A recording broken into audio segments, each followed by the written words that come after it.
Where is Alf when you need him? Today we're going to anger some people today, but it's the truth.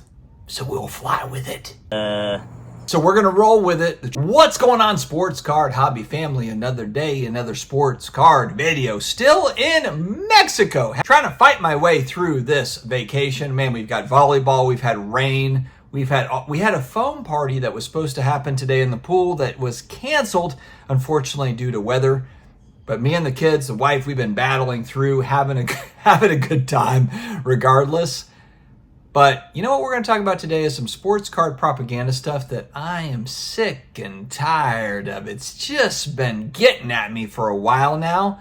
And you know how it goes. Once it starts getting at you, we got to talk about it. We have to talk about it. Before I get started, today's video sponsor is Pristine Auction. Pristine Auction, all the good stuff, whether it be sports cards or non-sports, pop culture stuff. I got a freaking Back to the Future hoverboard for Back to the Future 2, signed by Biff, signed by Marty McFly, signed by Leah Thompson the mom, signed by Doc. All the goodness over there at Pristine Auction. So definitely check out Pristine Auction today. 10-minute auctions, all sorts of goodness. Daily auctions, 10-minute auctions, weekly auctions. I've got a promo code down below for $10 off your first auction win. So make sure to check out Pristine. Do not hesitate. All right, friends. Today we are going to upset some people. And you know what? It's what we have to do. It's what we have to do because the hobby is full of folks that are really out for themselves. If we're being really honest here, it's everybody is out for themselves. Number one seems to be the case. I see this all the time, whether it be content creators, IGers, YouTubers, whatever it is. Man, they're all for a card when it's convenient for them, and then they're not for a card when it's not convenient for them. It's kind of a sad state of affairs, I'm going to be totally honest with you. But I'm really, really tired. Today, it is much harder to do the flip game. We know this. Buying and selling and speculating. It's very difficult today to kind of spec on a player in the off season and sell them, right before the season starts and that sort of a bit. It's not 2020. It's not 2021 anymore. So what has happened in the place of that?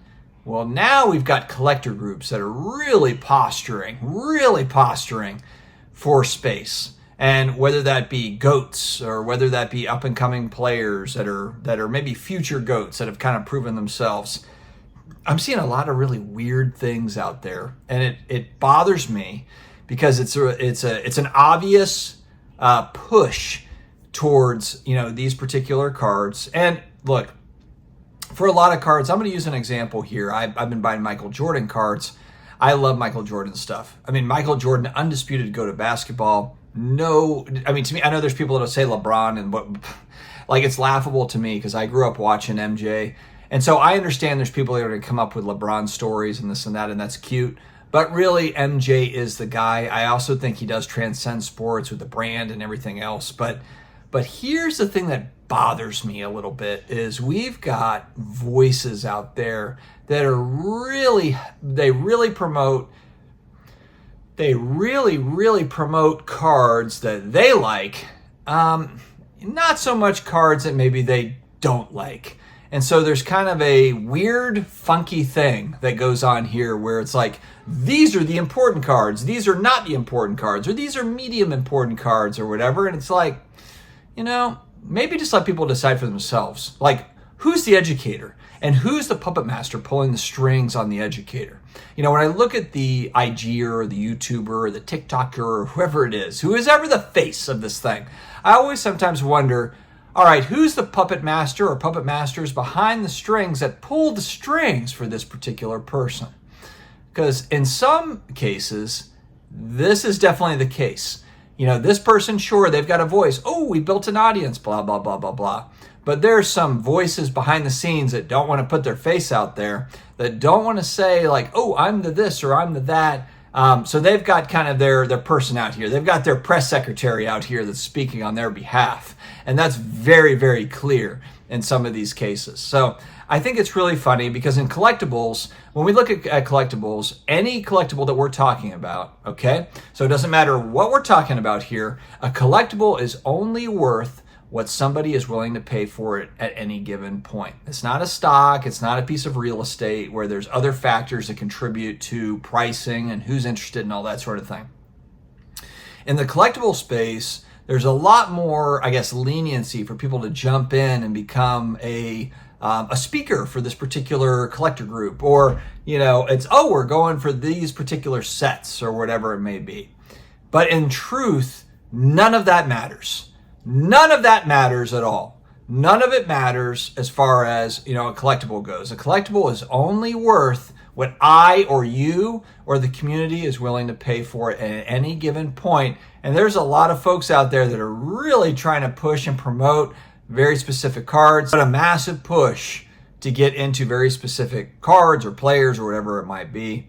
And this is the part where it's just like, hey, look, it's out there. It might be providing some sort of education for you, but what is the price of that education? It's kind of like, hey, I'm educating you, but make sure to buy all the stuff that I'm educating you on. And that is really kind of where we fall into this. It's really funny. I mean, it's so damn obvious with a lot of this stuff. And so that's what I mean. When we're talking about buying and selling and flipping new prospects, it's very tricky, you know, and so you've got kind of people that are specking on this new player and that new player. But oh man, when you get into GOAT status, then you've got you know, folks that are very willing to jump in and dive in and start talking about this is important, that's important, this is not important, that's not important, wait, this is important, that's important, you know. But who are you? Who's pulling strings? Who's behind the scenes? Who's the one making the calls? That's what I would really love to know, you know, for a lot of this stuff. And it's not any one particular player or content creator or anything. I'm seeing this across the board. It's harder and harder to make money nowadays on the flips. But you know what? People are doing this as a fun little buying and selling GOATs type of a strategy. It's interesting, and I'm watching it happen in the sports card, non-sports card, collectibles side of things.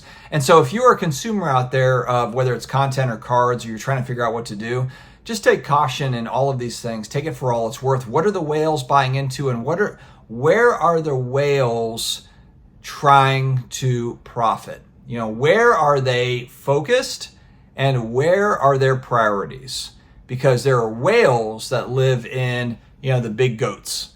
They do. And they're protecting their big goat players and their card buys that they've got, sports memorabilia and that sort of a thing. This is kind of an unspoken, kind of a weird thing that's going on in sports cards and sports memorabilia. Not a whole lot of people talking about it. A lot of these auction watches, and oh, it's an auction watch, and oh my God, and this went up. Oh my God, it's a curve up to the right. You know, oh, why did that happen? Huh. Well, it's not that hard to figure out. It's just a small number of people in the grand scheme of things that are highly focused on a small number of different types of cards. It's really not that hard to figure out. There's a lot of cards out in space. So there's a lot of cards that are out there to buy and sell and collect. And there's a lot of cards too that, you know what, are probably under the radar, that are not being talked about, that are not being pumped up, that are not being all excited about, that are not being put on a pedestal, that probably are good buys today. We're entering into October, November, December. We're already in October. We got November, December, which are great buying months historically. Everyone's focused on the holidays. Everyone's focused on travel and everything else, family sorts of things. They are not focused on sports cards. And should they be? Probably not. There's a lot of other cool things out in the world. So I would just say to content consumers and card buyers, there is a lot of opportunity out there outside of even what any of the the new product sellers, the new break, the new break spot, or the GOAT.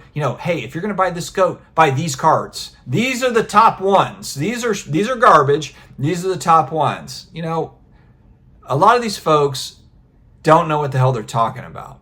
They just don't. But they got an IG, or they got a YouTube, or they got whatever the hell they got. TikTok, or the Twitter, or whatever the hell they got. So, anyway, think for yourself, my friend. Stay healthy, stay awesome, and I will talk to you again later.